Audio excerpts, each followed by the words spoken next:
Well, good luck to you, little Paka'a, shouted the men, and they gave a mighty push with their paddles, leaving Paka'a there. But a moment later, the men in the big canoe were astonished to see Paka'a's little canoe with its mat bypass them, then circle around them, and then go on to shore while they were left behind, paddling with all their might. When Paka'a reached shore, he was greeted by his mother and uncle and others who had gathered to stare and wonder at his invention. That evening, his mother said to him, "This is a special day, for now I know that you, my own son, are the one to receive a gift I have long kept." She brought forth a calabash, a bowl made from a gourd. "This has always been in our family, to be saved for that one of us who would show a special need of it. Today I know that one is you.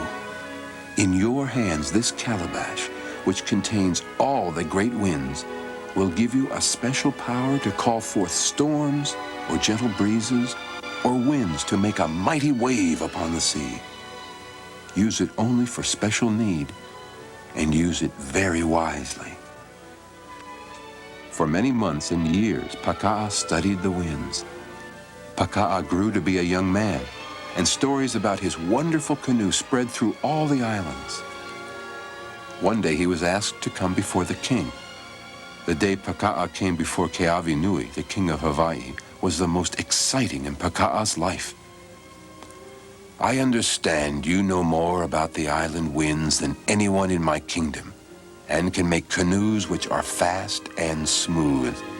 Is this true?" "Yes, your highness. I have studied the weather, the stars, the ocean currents, and I know where the winds will come and go." The king asked to set sail with Paka'a the very next morning.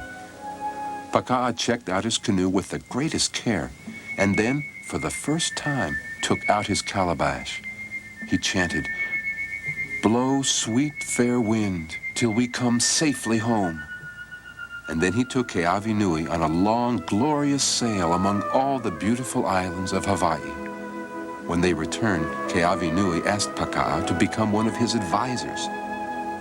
Paka'a served his king eagerly and well, and sailed with him wherever he wished to go. Two of the other advisors noticed a special friendship grow between the two men, and they became jealous. They were even more jealous when the king made Paka'a his first chief, the backbone of the king, as it was called by the Hawaiians. One night they plotted to get rid of Paka'a. They went to the king and told him that Paka'a had been bragging all over the island about how important he was and how he planned to persuade the king to give him lots of wealth and property. They told the king that Paka'a wanted power so that he could tell others what to do. They said he even bragged to friends that he even told the king what to do. The king listened and grew worried. Perhaps he had given too much attention to his new advisor, Paka'a. After all, he hadn't really known the young man nearly as long as he had known his older advisors. After several days, the king made his decision. He called for Paka'a.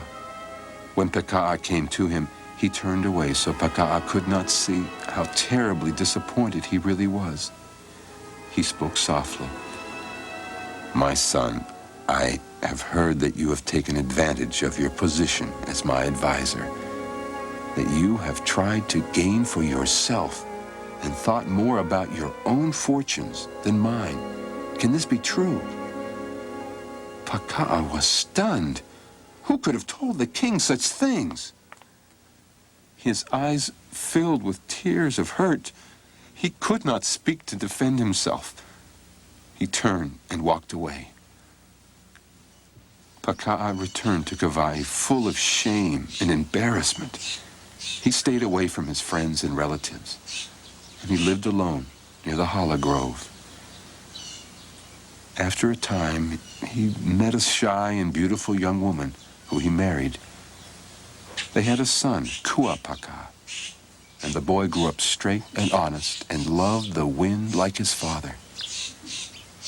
One day, a man came from Hawaii, the big island. He didn't recognize Paka'a. I have been sent by the king to find Paka'a. Do you know where I can find him? Paka'a almost spoke up and told him, but he felt his father's hand squeeze his shoulder, so he kept quiet. Paka'a asked, "Why does the king want to see him?" "Well, he is very unhappy with his advisors and longs for his faithful servant who served him better than the rest. He realizes now that Paka'a was the most loyal advisor he ever had, and he wants him to come back." Paka'a did not answer right away. And then he said, "I know Paka'a very well. I know he is not yet ready to return to the king. This boy here knows Paka'a too. He will return with you to the big island with a special message from him." That night, Paka'a said to his son, "When you meet the king, say this: Paka'a still loves his master, Keavinui. If Keavinui wants Paka'a to come back, he must come and talk with Paka'a where he lives, here on Kauai. He must sail north of Maui, north of Molokai, north of Oahu. Though it is the longest way, it will be the safest." A few days later, Paka'a arrived with a messenger at the big island of Hawaii and carefully delivered his message. The king was delighted. "Go back and tell Paka'a that I will leave as soon as we can outfit my canoes." Paka'a returned to his father again and told him what he had heard. "As I was leaving, Father, the advisors were arguing about the route to take. They didn't like the idea of a longer northern route. They thought it would take too much time." "I'm not surprised," said Paka'a, "but the king must make the decision. If he trusts my judgment and believes in my loyalty, he will follow my directions." Unfortunately, the king agreed with his advisors, and they took the shorter route. 3 days later, a message came from Oahu. The king's canoes were seen passing to the south. Paka'a knew then for certain what he must do. He took out his calabash of the winds, and for the first time, he did not call forth a fair wind. "Join and cause a whirlwind. Run across the ocean. Call the winds of La'a, roaring in the mountains, beating in the lowlands. Grow, whirlwind, grow. The storm shall come. Sink the king's canoes, but do not harm the king." On the ocean, the air grew hot and still. The shorebirds which had followed the king's canoes suddenly flew away. "Something is wrong," said the king. "It is too quiet." Then the wind was upon them, coming from all directions. Waves swamped the canoes, turning them upside down, tearing the paddles from the men. Everybody was thrown into the dark, angry water, swallowed up in a black whirlpool. On Kauai, Paka'a chanted, "Gently, gently comes the wind, the rain. The king shivers, for he is wet. O Keavinui, come ashore." When the winds calmed, the king and a few survivors managed to right one canoe and make their way slowly to shore. Paka'a was there to greet Keavinui. He embraced his king. "O Keavinui, the great winds have done this for you, to release you, to free you from those who only thought to get rid of me and gain for themselves. You listened only to them." "You are right, Paka'a.